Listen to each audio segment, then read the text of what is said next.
น้ามันไม่ได้มือกันสงสัยโม่ใจแน่อย่างนี้คนมาเขาหน้าเขาพูดปัญหาเราสุขมึงเขาหน้าจะเสียว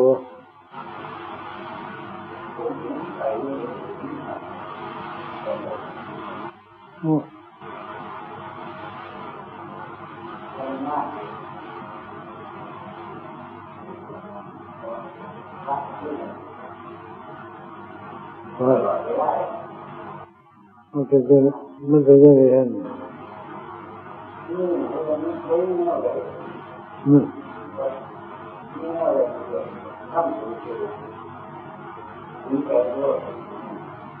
โอ้ยมันรักเงิน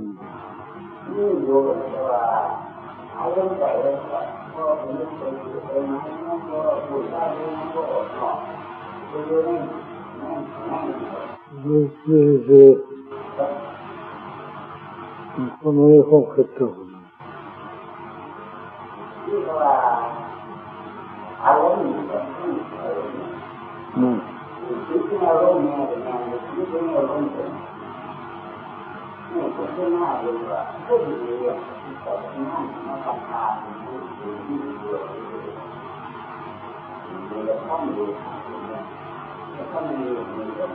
คือนั่นมันอยู่ในตัวเขาหมดตัว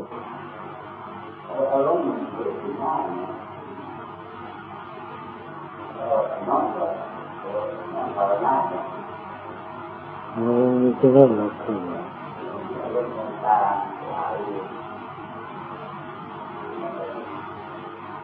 นั้นเป็นยังไงเลย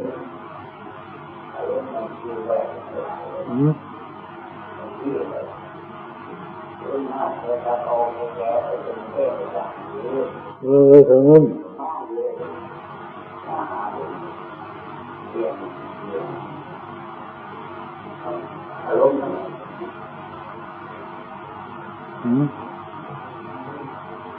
รู้สึกเสียแล้วว่าเขาว่าใจมันอยู่ไม่อยู่เสียใจเป็นตัวยังไงมันอยู่ยังไงมันไม่สั่นมันไม่พักมันไม่ก็อยู่ซื่อๆไป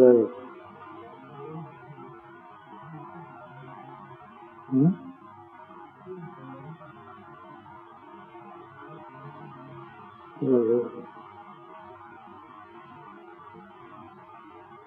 ลงยังไงใจยังเข้ามาจะดีดหัวเข้าไปเมื่อใจของเราเสียไปอย่าง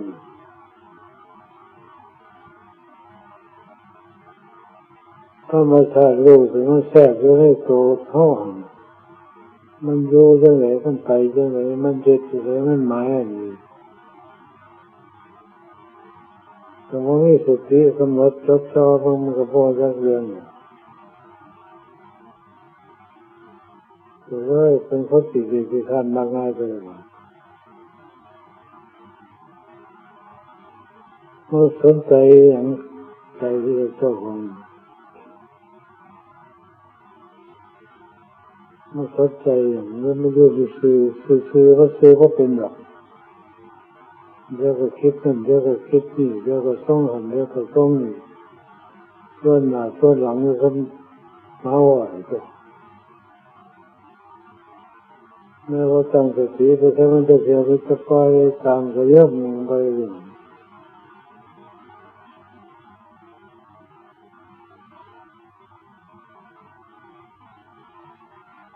ต้องมาจากวัดไกลกัน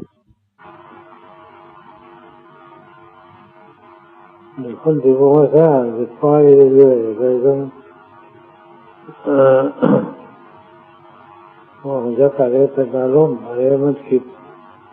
อารมณ์ดีอารมณ์ไม่ดีอารมณ์สูงอารมณ์ต่ำไปอะไรเรื่อยๆกัน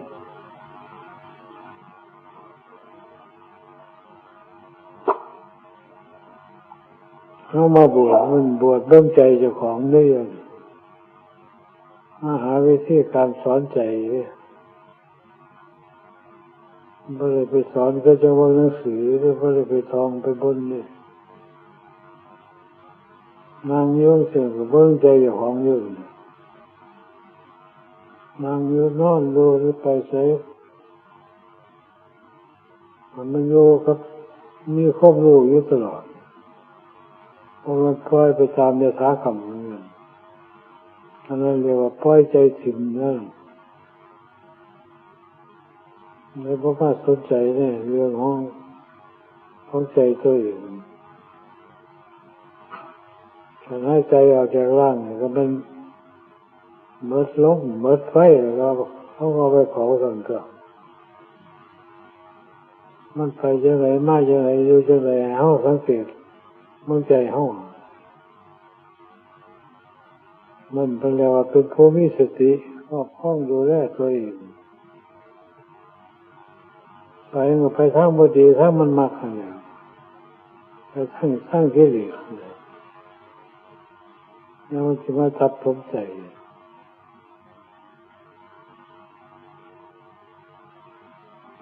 นะฮะเมื่อให้กิเลสทับจนตีงบ่เป็นหูก็ไม่พอจะเรียนเลยนะ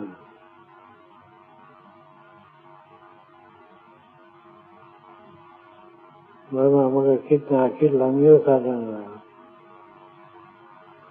แต่เมื่อไม่ได้คิดดีว่าโยกดับมือเลิศมันจะไปหันมือสิมานี่จะหาทางออกกิจการงานเจ้าของก็จะมีบ่มีจะอะไรบ่จักมันอยากว่าก็อยากว่าอย่างนี้ก็อย่างนี้เลยมันแพ้สภาพเป็นใจเฮาอันนี้ภาพเหตุผลแล้วคนไปเห็นใจเจ้าของก็เศร้าใช่ก่อนยินแต่สื่อมันตัวว่าจิตว่าใจว่ามโนมานี่แต่มันเป็นธรรมชาติอันหนึ่งอยู่เนี่ยเป็นของว่าไม่รู้แต่มีลักษณะอาการแสดงอยู่ตลอดเวลาแต่ว่าไม่สติเพราะตั้งสติกำหนดจ้าไว้ก็ไม่ได้เรื่องมีแต่ปล่อยไปตามยถากรรมมีแต่หานั่งหานอนหาอยู่หากินไปอยู่ก็แล้วมือแล้วเว้นแต่ถ้าหากเขาบอกเขาขับมันก็ว่าถีงมันก็หาทางออกของมันไปก็ได้พอจังไหนจะมอจังตาของมันเนี่ยจะไปยังไงอยู่ยังไงนอนเลยจะฝันไปตะเพื่อไปนั่นเรียกว่าสติกับใจอยู่คนละทางหาทางออกไม่พอจะเรียน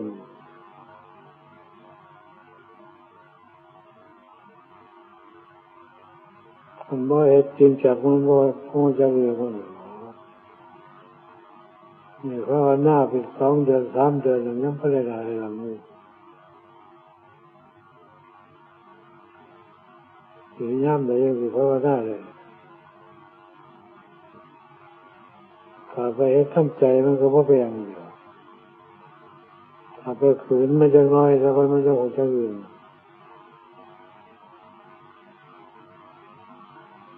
เหตุการณ์ใจของมันไปเรื่อยๆสักหนึ่งเขาแค่ตายแล้วเกิดอีกมาเขาแค่ตายอีกตายแล้วเกิดอีกอยู่สั่น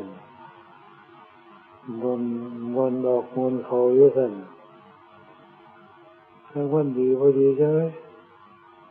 พอไปตามในสากรรมเรียกว่าพ่อสอนเจ้าของเอง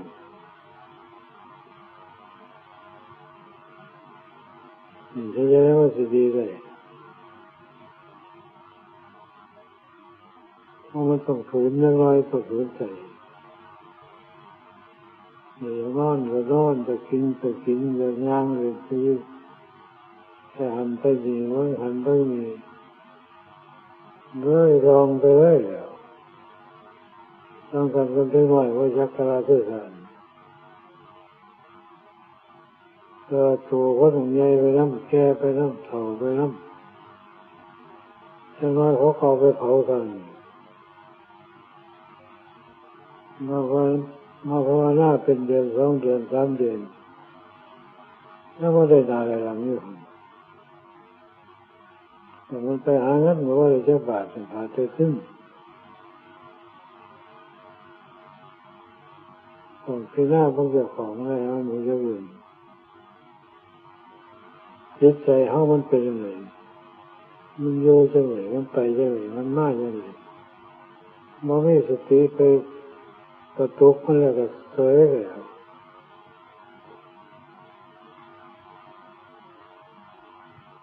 คือจังเขาบอกกันจังว่าเท่าเรื่องนี่ว่าไหวพระสวดมนต์จะว่าถ้ามันมีสาระงานที่ตัวเกิดมาแล้วก็แก้ก็เก็บกระจายอยู่เลยบ่มีผู้ใดสิพ้นไปเลยมันตายสิได้หยังไปนำในสวรรค์นึงเนี่ยเมื่อตายแล้วก็แล้วไปเลยแล้วก็ยังหลายอย่างนี้แล้วก็เรื่องของการมาฝึกหัดฝึกรบมาบวชเป็นพระเป็นเล่นเพื่อฝึกหัดตัดแต่งจิตใจเจ้าของสิ่งใดพอดีก็ชี้แจงเหตุผลที่มันเป็นเท่าเรื่องสิ่งใดมันดีก็เร่งในการปฏิบัติ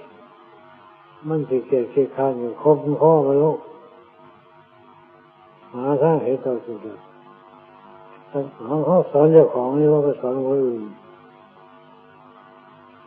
สอนเจ้าของว่าได้เราไม่มาสอนเนี่ย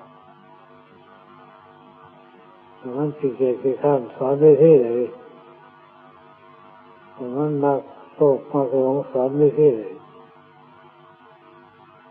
มันมาอยู่มากินสอนได้ที่ไหนมันมานอนมาเปลี่ยนมาขอว่าได้โชคของทุกจิตใจเขาจะแก้ไขแบบไหนที่ไหนต้องมีคนทุบายแก้ไขเจ้าของไม่ได้ตัวเดียวนี่สิโอ้ยักษ์มาแก่ยังไงมาแก่ยังไงกินแล้วนอนแล้วกินแล้วก็นักท่องนักใจไปหันไปนี่เรียนหันเรียนนี่ไม่ว่าจังไรจังไรนี่ท่านรักทำไม่ได้ท่านสอนไว้เพื่ออยากให้เขาหัวจักคิดสักใจของเขาเนี่ยเขาว่าจะไปเลื่อยไปชอบตามใจของเขามันอยากนอนก็จะไปนอนแต่มันไม่อยากนอนจังนอนแต่มันไม่อยากงานเลยก็ห้องไปยางไปเดินตัวผมหาตั้งขับรถพุทธกินใช้บ้านหรอถ้าค่อยได้เห็นมันก็หาวิธีการสอนอย่างหัวจักประเทศเรื่องของมันนี่โยไปตามยถากรรมนี่มันโยเรื่องของกิเลสเรามันโยนอนกินได้ก็คือพ่อว่ามันติดป่วยติดไข้ก็คือพ่อว่ามันติดตายอันนี้ตายอันนี้ยังอันนี้เป็นจิตเป็นใจต้องค้นคว้าหามันไม่ตัวอยู่ของนี่โง่น้ำกันดีอย่างหนึ่งใจเขามันเป็นอยู่อย่างหนึ่งเนี่ยธรรมชาติรู้ตัวนี้ถ้าว่ามีสติเต็มที่เพิ่งไม่เห็นต่อสติก็ว่ามันไม่ซื่อตัวจริงมันไม่อยู่มาจิตว่าใจนี่แบบตัวจริงมันก็ไม่อยู่ถ้าจิตใจพอสงบก็ไม่ปัญญาเกิดขึ้นก็พอเห็นตัวมันแล้วแต่อยู่ได้ห้องเนี่ยห้องไม่เห็นเพราะอย่างมันเอาเดินมาปกคุ้มเหมือนกันใจเจ้าของบ่อยากเจ้าของยากเลยอยู่ได้ตัวเจ้าของบ่อยากที่ไปแก้เป็นคนอื่นแต่ว่านั่งซ่อมมันเลยแล้วก็ตัวเจ้าของเราไปนั่งสังเกตมันเลยนั่งว่าเห็นก็นั่งไม่หันบัดขึ้นสมศอกก็นั่งมันอยู่มันยังมีแล้วนึงอะไรผิดบ้างแล้ว มันปวดมันเจ็บยังบ่เกี่ยวนั่งมึงก็ใจอะไรเป็นจิตอะไรเป็นใจคำว่านั่งมันค่อยๆก็ยาวหรอกนั่งไปแล้วมันก็รอก็เก็บพันตัวดีแล้วก็พลิกหน้าพลิกหลังแล้วก็ว่าจะไปหันไปดีมันไปแค่นี้มันดึงเจ้าของหนีอยู่เลยมันไม่ขึ้นหนีแต่ผู้ที่นั่งมึงว่ามันเป็นยังไงเลยนั่งมึงมาขึ้นสอบของมันจะไปยังไงไอ้เจ้าเห็นมันเจ้าหัวยังเรื่องอันนี้ว่าสินั่งพ่อเนี่ยอย่างนั่งอย่างนอนอันย่ำเมย์เรานอนดูสิโอ้ยว่าได้เรื่องนะต้องฝืนไปยังไงจนก็จะหัวยักหน้าจักตามันเลยสอนเจ้าของต้องสอนเพื่อนนี้มันเพื่อสอนผู้ที่สอนผู้ที่ว่าให้ฟังเลยสอนเจ้าของในโลกมือเห็ดหลดพวกภาวนามาหลายหมื่นขอพรรษาก็ขอมาแล้วใจมันก็ยังมันยุ่งในภาษาเพราะมันไปใจได้ต้องสังเกตเรื่องของนั้นไหมเกิดมาดีตั้งหลายปีไปไหนกินโขบดหลายไปไหนบางทีออกร่วมกันได้ดีได้เกิดขึ้นมาเนี่ยมันจะกองเงี้ยก็ทันเดี๋ยวมันควบคุมคือว่าจะไม่เยอะใครก็หาตัวกันนะนอนเนี่ยมันนอนตรงไหนอันไหนนอนคนนั่งหลายกับเราเมื่อยนั่งหลายกับเราเมื่อยว่าห้อนว่าหนาวก็ว่าห้อนว่าหนาวอันไหนผ้าวาอยู่ดีนั่งสังเกตหาตัวคิดตัวนี้ตั้งสติกำหนดจดจ่อไว้จุดใดจุดหนึ่งที่เอากำหนดลมหายใจเข้าออกมึงจะได้ชั่นจมูกนี่เลย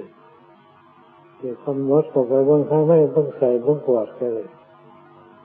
ที่บางได้ส่วนใดส่วนหนึ่งกันเลยมึงอยู่หันว่าให้มันหนีว่าหากเขาบังคับเมื่อสั่นมันจะหัวยักษ์เรื่องของใจขาดเลยนี่ปล่อยไปตามเรื่องมันแลนตามหันแลนตามสิ่งทำกันเลยกับมูสิงสาราสัตว์เขาต่างๆเขาก็ไม่ใจเท่ากันเนี่ยแต่มันทางขาดสติมันไม่สติมันไปตามภาษาของมันอันนี้เขาต้องพัฒนาตัวสติหรือตัวสำคัญเนี่ยจิตจะเป็นสมาธิก็ต้องอาศัยสติแต่ว่าไม่สมาธิปัญญาที่เกิดจากความสงบมันเกิดไว้ของพวกนี้มันตกมันมัดแต่เป็นว่าได้เอื้อนได้สติว่าได้เอื้อนว่าเป็นว่าได้เอื้อนได้สติว่าได้เอื้อนว่าอันนี้ก็เป็นเรื่องของกิเลสคือความมืดมนอนตการเป็นพกปิดเรื่องของคิดเลยมันหาวิธีการลบสิ่งอยู่นักของมันต้องเห็นตัวมันสุดยอดมันก็แสดงออกมาเลยเดี๋ยวนี้เขาเอามาไม่ตัวเลยมันเป็นน้ำมาทำแต่ถ้าคิดสงบมีสมาธิเต็มที่แล้วเห็นมันเนี่ยมันจิตจริงเอาไปใช้หัวยักษ์หมดให้อยู่นี่มันก็อยู่มันก็หาทางออกอยู่ตลอดแต่เข้าใส่มันไม่ได้เรื่องจริงก็บอกมันได้ควบคุมเลยเราให้อยู่นี่เลยหนีไม่ได้ยกใครก็บอกหนีแต่ว่าหนีแล้วก็น้ำตีกันหมดเอาจะมันยุ่งใช่ไหมไม่จะปล่อยหลายปล่อยเขาปล่อยว่าอย่างว่าเป็นเจ้าศาสตร์นี่เจ้าใครศาสตร์หรือหลายครับหลายกันเลยจนมันหลอกปากคนเดียวอาจจะมันห้องได้คนเมื่อมันโลกก็เป็นที่ห้องได้เป็นหัวสีเลยอาจจะมันก็โกรธอาจจะห้องเลย มันโกรธก็เป็นเท่นี่เขาว่าน้ำมันไม่จะคอยรอคอยโยงกันมันก็อยู่ไปตามภาษาของมันไม่ว่ามีครอบสิบเพราะว่าหน้าเป็นเลยแต่เหตุเขาเป็นพิธีมันทานังสมาธิแม่กันง่วงกันเหงาแล้วกันนอนกันไม่ไปหันมันแน่นอนมันไม่ได้เรื่องถ้าพวกฝืนจะง่อยเริ่มแรกก็ต้องฝืนจิตใจมันน้องพี่ผู้บอกมันก็ข้อเหตุใดมาว่าตัวเรื่องของเหตุระเบิดนะที่แต่ว่าหน้าก็สอนหลวงพ่อสอนหลวงพ่อสอนมันก็ได้เสียเลยวิญญาณมันไปอยู่ต่ำพอเดียวเยอะมันไม่อยากปีนหัวยักษ์ทั้งคักกันนะมันข้ามันหามันไม่อยากกันนี่ห้องพักอยู่เปิดประตูออกมันอยากเสืออยากสางอยากเสือต่างคืนมันยังพยายามออกมานั่งอยู่นอกก็มาบายไปกินแค่วันนั้นไปมามันยากมันเอาสอนมันเกิดมาแล้วมันก็อยู่ข้างอันนี้ก็เลยสอนใจอยู่ของนี่เอาไปตามใจอยู่ของเอาจะได้ก็เห็นสมเขาอยู่ไม่ว่าจะไหนก็อย่างเดียวกันมันภาวนาไว้ยังไง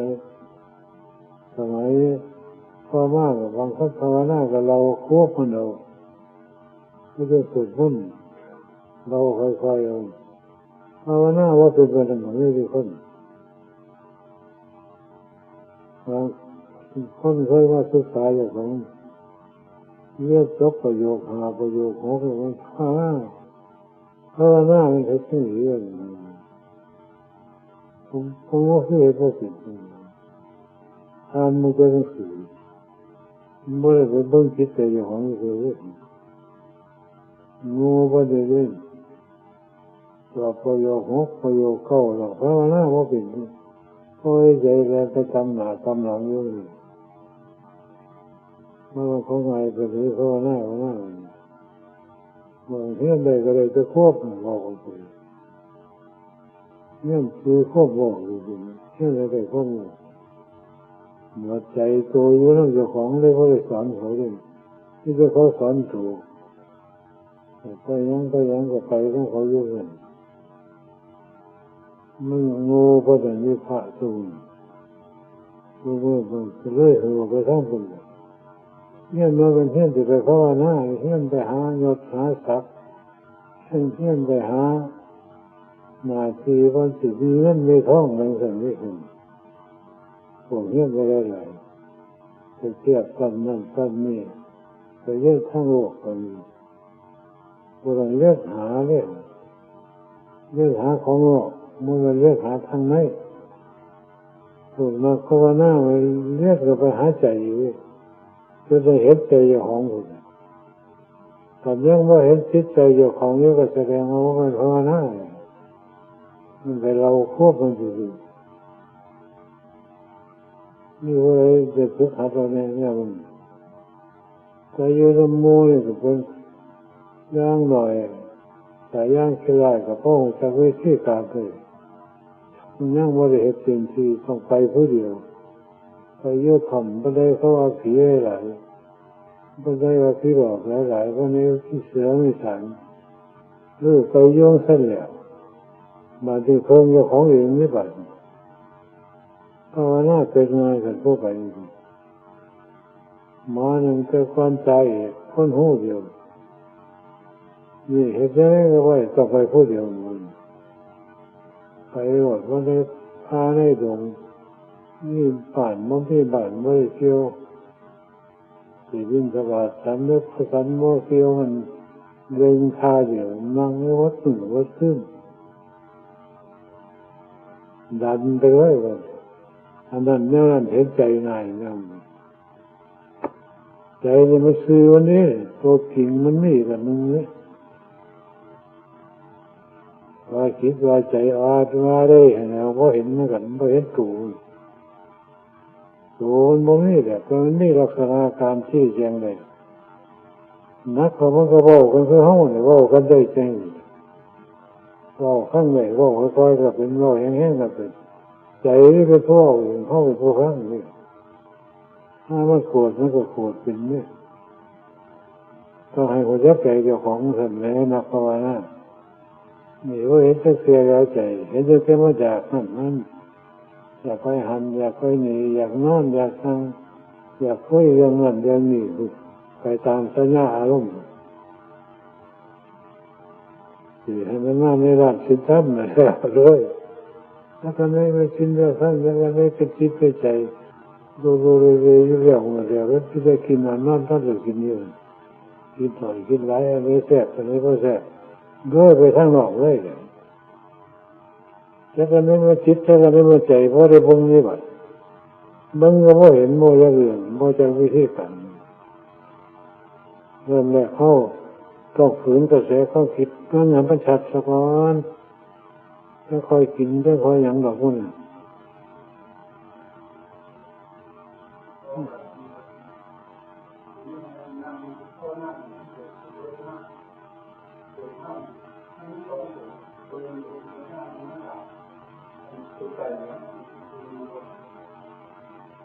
มันแต่ละคนมันไม่เคยกันหรอกเอาหนักมือมาเนี่ยมันขัดถามมันก็เลยถามมันบอกกันเด็กอันนี้แมนให้ยังมันก็ตัวเลยมันแมนกันไล่ใช่คนเลยมันก็ย่อมพ่อกันนะ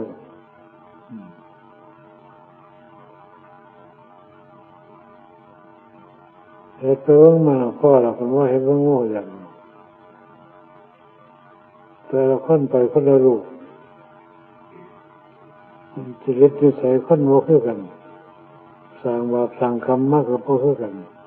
มันแสดงขึ้นคนละอย่างก็แต่พูดจะไปข้องเดียวกันนี่โอ้ยหน่อยคน3 คน 4 คนสมมติไปร่วมกันไปคนละทางนี่ก็เจ้าของเบิ้งเอาหล่นมันจะทำมันหายสงสัยให้เฮาเร็งๆเอาแน่ผู้ใดก็ได้ไม่ใช่ว่าเป็นนัก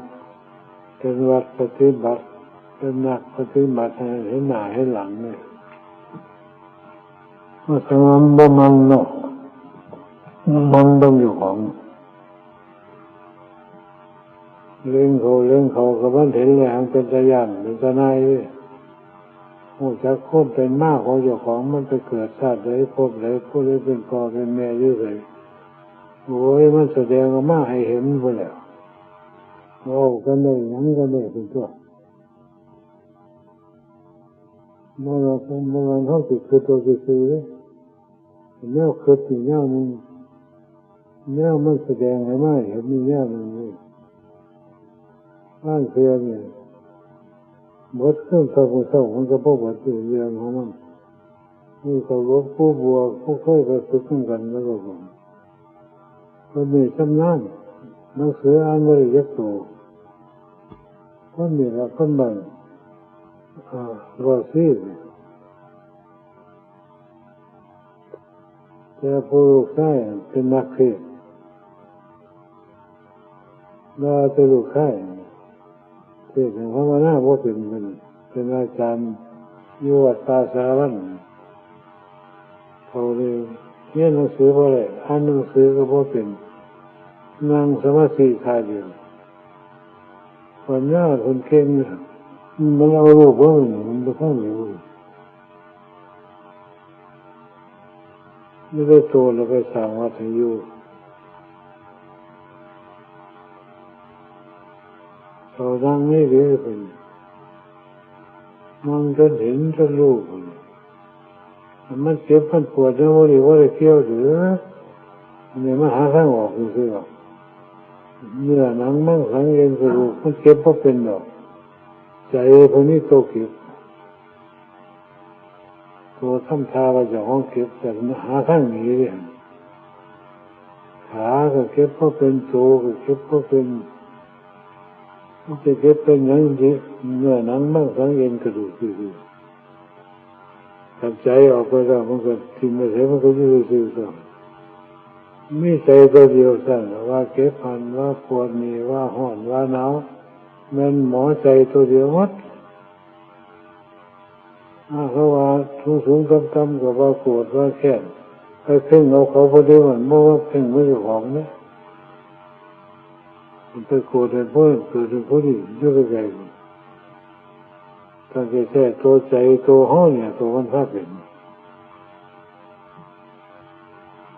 ตอนนั้นหัวยักษ์เรืองมันสั่นมันไปโกรธในเพื่อนกับตัวใจห้อเนี่ยโกรธก่อนหาทางสิวิชาอาฆาตพยาบาทจองเวรเขาอยู่ที่สร้างทำตื้มหมดใจตัวนี้เราภาพเป็นห้องเห็นตู่มันไม่จะปล่อยให้มันไปแต่เลยต้องใจอยู่ของมันไม่จริงเมื่อคนนั้นวางสั่นก็ไม่วางสิเกิดวิชาอาฆาตอยู่ในโมปากตรงนี้มันยังจะแช่เยอะใจอยู่ของมันนั่นละวันที่สอนเจ้าของนำมาลงไปหรอกมันจะไปโกรธไปแค่ไหนมันพูดอย่างก็เจ้าของมันก็ยังโกรธด้วยแต่มันนำดามันลงไปหันดาเล่มดามันก็โกรธเยอะโกรธกันดานำมาไว้หรอกได้เจ้าของเอาลงไปนั่นตัวมันจะอยู่เห็นเพื่อนว่าให้มันจะไปโกรธเพื่อนหัวมันหักต่อหันต่อทีเยอะกันสัตว์เจ้าอื่นคนเดียวว่าไม่ตัวเจ้าของอะไรมาโกรธมาแค้นมาขี้เหร่มาทับถมเจ้าของเองก็จะว่าเจ้าของฉลาดเจ้าของดีสิ